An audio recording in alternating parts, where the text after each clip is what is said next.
Conseil des ministres s'est réuni ce mercredi 17 avril 2024 sous la présidence de M. Patrice Talon, président de la République. Les décisions que voici ont sanctionné la séance.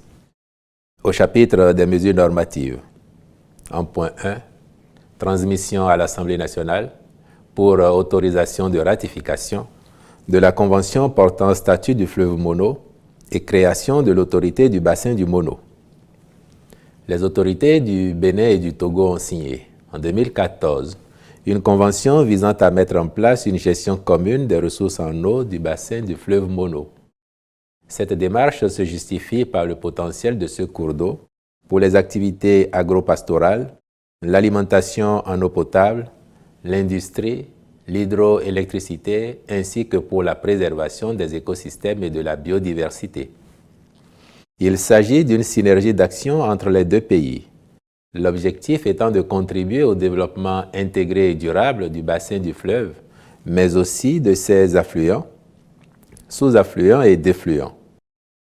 Sont également pris en compte les plans d'eau naturels et artificiels, les lacs, les eaux souterraines. Il en est de même des zones humides, des écosystèmes aquatiques et terrestres qu'ils impactent, de l'embouchure du fleuve, y compris la zone d'influence côtière et océanique. La ratification étant déjà intervenue du côté de la République togolaise, la même formalité est attendue du Bénin afin que le dépôt des instruments subséquents par les deux États favorise son entrée en vigueur. Dès lors, suivront l'élaboration et la mise en œuvre de solutions rationnelles et concertées aux problèmes liés à la gestion des ressources naturelles du bassin du Mono entre les communautés d'une part et entre les deux États d'autre part. Le Conseil a donc marqué son accord pour que la représentation nationale en soit saisie. En point 2, approbation des plans d'aménagement participatif de forêts classées. Ces plans sont élaborés pour une durée de 10 ans en application de la réglementation en vigueur. Ils définissent les principaux objectifs assignés en vue d'une gestion optimale des forêts. Ils décrivent également l'état du potentiel en ressources forestières des forêts classées, les activités de préservation, de restauration et d'exploitation rationnelle des ressources forestières, autant que les mécanismes organisationnels, institutionnels et financiers pour mettre en œuvre les activités prévues. Les présents plans d'aménagement concernent les forêts classées de Dan, Ketu, Logozohe, Agua, Weme Buku, Tchaourou, Tui Kilibo, Weme supérieur Ndali, Wenu Benu, Trois-Rivières et Alibori supérieur, situés dans les départements du Zou, du Plateau, des Collines, du Borgou, de la Donga, de l'Alibori et de la Takora. Chaque plan d'aménagement présente l'état des lieux des forêts classées ciblées, le bilan technique, financier et institutionnel de la mise en œuvre des plans antérieurs, le nouveau zonage de la forêt classée, le mode de gestion de chaque série d'aménagements, le dispositif organisationnel de cogestion. Il intègre les rôles et responsabilités de chacun des acteurs impliqués, mais aussi l'évaluation des moyens nécessaires à la conduite des activités planifiées. Par ailleurs, le dit plan met en exergue le parcellaire complet de chaque forêt classée, accompagné d'une fiche décrivant les opérations d'aménagement à mener parcelle par parcelle sur la durée de sa mise en œuvre. Tout ce dispositif est d'une importance capitale pour la sauvegarde de ces forêts classées, au fin d'accroître leur potentiel à assurer diverses fonctions écologiques, économiques et financières. Les ministres concernés veilleront à la mise en œuvre efficiente de ces plans d'aménagement afin d'atteindre les résultats escomptés. Ont été en outre adoptés, sous cette même rubrique des mesures normatives, les décrets portant attribution, organisation et fonctionnement du ministère de l'Énergie, de l'Eau et des Mines, attribution, organisation et fonctionnement du comité interministériel de pilotage de la politique nationale de décentralisation et de déconcentration.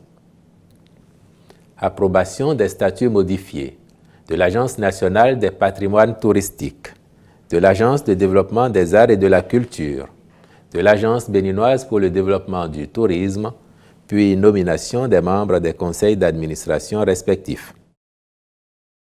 Au chapitre des communications, en point 1, contractualisation pour la mission de maîtrise d'œuvre complète du projet de construction de l'hôtel de ville de Porto Novo. Le projet vise à améliorer les conditions de travail des agents en vue d'assurer un meilleur service aux usagers, autant qu'ils rentrent dans le cadre du programme de modernisation continue des infrastructures de nos villes. Les principes directeurs dans la conception et la réalisation du projet sont la sécurité, le confort, la fonctionnalité des ouvrages et la conception architecturale qui requiert une grande expertise et une expérience avérée. En vue de la réalisation de l'ouvrage en lien avec les ambitions de la ville, le Conseil a marqué son accord aux fins de la contractualisation avec une entreprise qualifiée pour la conduite du chantier suivant les règles de l'art.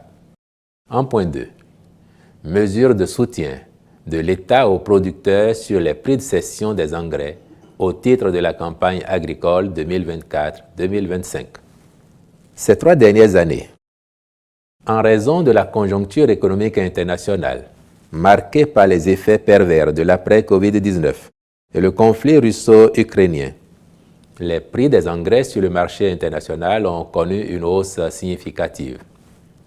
Pour atténuer le choc ainsi généré, l'État et les acteurs privés de la filière coton ont décidé de mobiliser des financements en soutien aux producteurs sur les prix des engrais au cours des campagnes 2022-2023 et 2023-2024.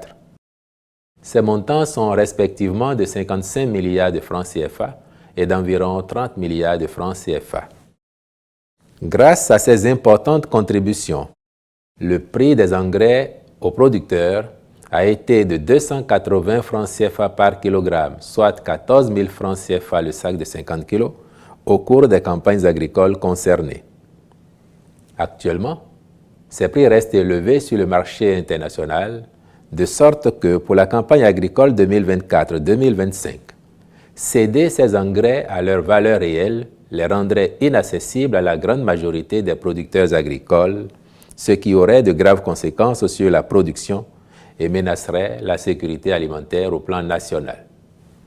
C'est pourquoi, à la suite des 2 campagnes écoulées, le gouvernement a décidé de reconduire le soutien de l'État aux agriculteurs en vue de garantir le succès de la campagne agricole 2024-2025. À cet effet, le Conseil a autorisé la mise en place d'une subvention de l'État en soutien au prix de cession des engrais d'un montant total de 24 milliards 400 millions de francs CFA. Sur cette base, les engrais seront cédés respectivement comme suit. Engrais NPK toute catégorie à 340 francs CFA le kilogramme, soit 17 000 francs CFA le sac de 50 kg, au lieu de 24 000 francs CFA. Engrais urée à 300 francs CFA le kilogramme, soit 15 000 francs CFA le sac de 50 kg, au lieu de 19 500 francs CFA. Engrais SSP à 280 francs CFA le kilogramme, soit 14 000 francs CFA le sac de 50 kg. Engrais KCL à 280 francs CFA le kilogramme, soit 14 000 francs CFA le sac de 50 kg. Le ministre de l'Agriculture, de l'Élevage et de la Pêche veillera, en relation avec les différents acteurs, à la bonne application de ces mesures ainsi qu'à la disponibilité des engrais dans toutes les communes. En point 3, homologation des prix de cession des insecticides, herbicides et du prix d'achat de coton-graines aux producteurs au titre de la campagne agricole 2024-2025. Au titre de la présente campagne 2024-2025, les prix de cession des insecticides et herbicides aux producteurs ont été homologués en tenant compte de leur niveau lors de la campagne précédente. À cet égard, les insecticides seront cédés, selon le cas, à 4 800 francs CFA, 3 500 francs CFA ou 4 000 francs CFA le flacon pour le traitement de demi-hectare. Quant aux herbicides, ils seront vendus à 3 500 francs CFA le litre, 7 500 francs CFA le litre, 7 011 francs CFA le litre ou 8 000 francs CFA le litre selon qu'ils sont totaux, sélectifs ou sélectifs précoces. Aussi, le prix d'achat du coton graine aux producteurs au titre de la campagne cotonnière 2024-2025 ont-ils été également homologués de la façon suivante. Coton graine conventionnel premier choix, 300 francs CFA le kilogramme. Coton graine conventionnel deuxième choix, 250 francs CFA le kilogramme. Coton graine biologique premier choix, 360 francs CFA le kilogramme. Coton graine biologique deuxième choix, 310 francs CFA le kilogramme. Enfin, s'agissant des prélèvements destinés aux fonctions critiques, ils s'établissent à 13 francs CFA par kilogramme de coton graine et ceux de la réserve stratégique à 5 francs CFA par kilogramme de coton graine. Les ministres concernés sont instruits, en lien avec les familles professionnelles de l'Association interprofessionnelle du coton, de veiller à l'application rigoureuse de ces prix et à sécuriser ces intrants subventionnés au profit de nos producteurs. Enfin, au chapitre des mesures individuelles, M. Pamphile Claude Zomaon est nommé ambassadeur adjoint, envoyé spécial pour Haïti à l'ambassade du Bénin à Brasilia. Je vous remercie.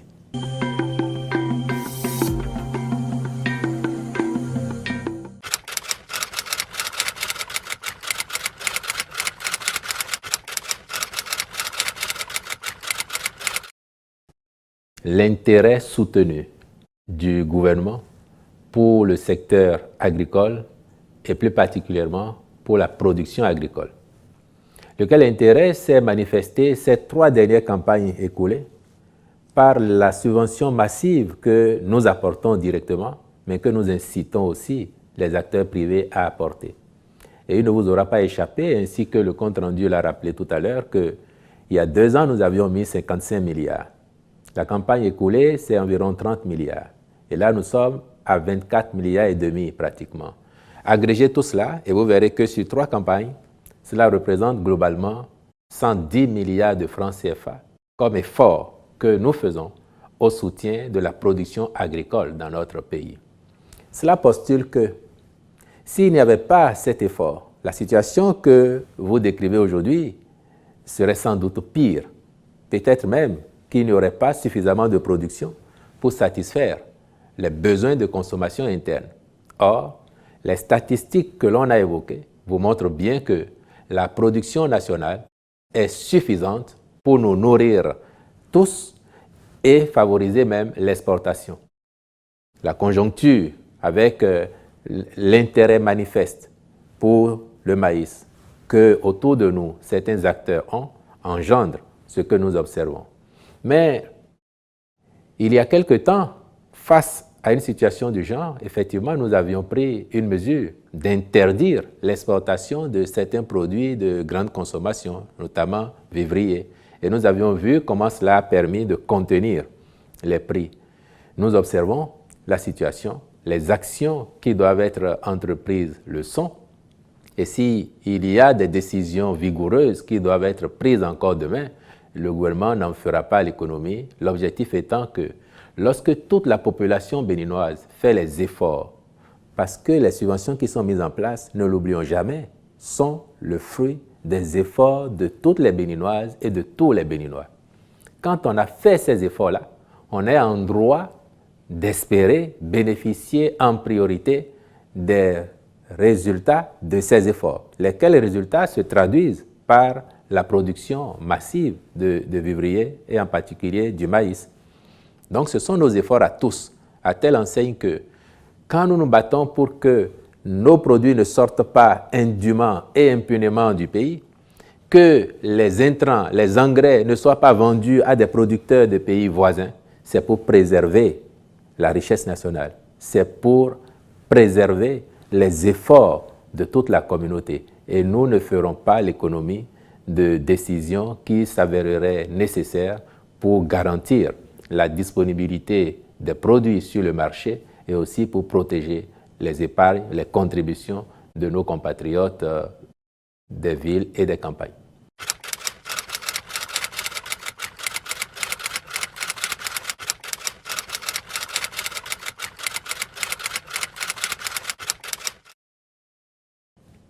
Cette actualité, il faut la lire davantage dans le sens du souci de préserver nos vies que de la répression de l'infraction de non-port de casque.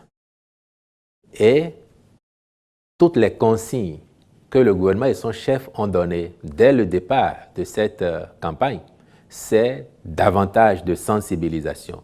Sanctionner, oui, mais la sanction, c'est la contravention que vous payez. À telle enseigne que les exemples de déviance, je dirais des actions qui ont été notées, ont préoccupé au plus haut point le gouvernement. Et vous avez noté que des sanctions ont commencé à tomber.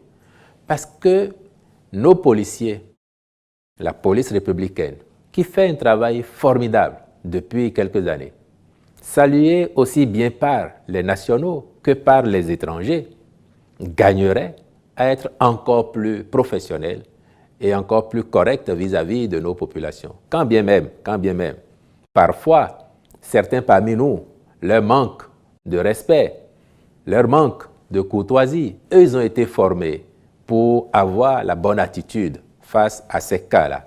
Et c'est pour cela que le gouvernement a demandé à la hiérarchie policière de prendre ses responsabilités afin que les cas d'exaction contre nos populations ne se produisent plus. Quelqu'un qui n'a pas son casque, vous l'interpellez, il va chercher son casque, il paye la contravention, mais vous n'avez pas à le rouer de coups. Il faut profiter de votre question pour lancer aussi un appel à chacune et à chacun d'entre nous. La police républicaine, c'est notre police républicaine. Nos policiers, nos policières sont à notre service d'abord, au service de la sécurité du pays et de chacun d'entre nous. Nous leur devons respect, nous leur devons considération. Et je voudrais à cet égard inviter chacun de nous à savoir raison garder. Même lorsque certaines situations critiques se présentent et seraient de nature à favoriser une rixe entre un usager de la route et un policier, que chacune des parties sache raison garder et se contienne afin que nous n'observions plus dans notre pays des scènes aussi déplorables que celles auxquelles les réseaux sociaux nous ont exposés récemment.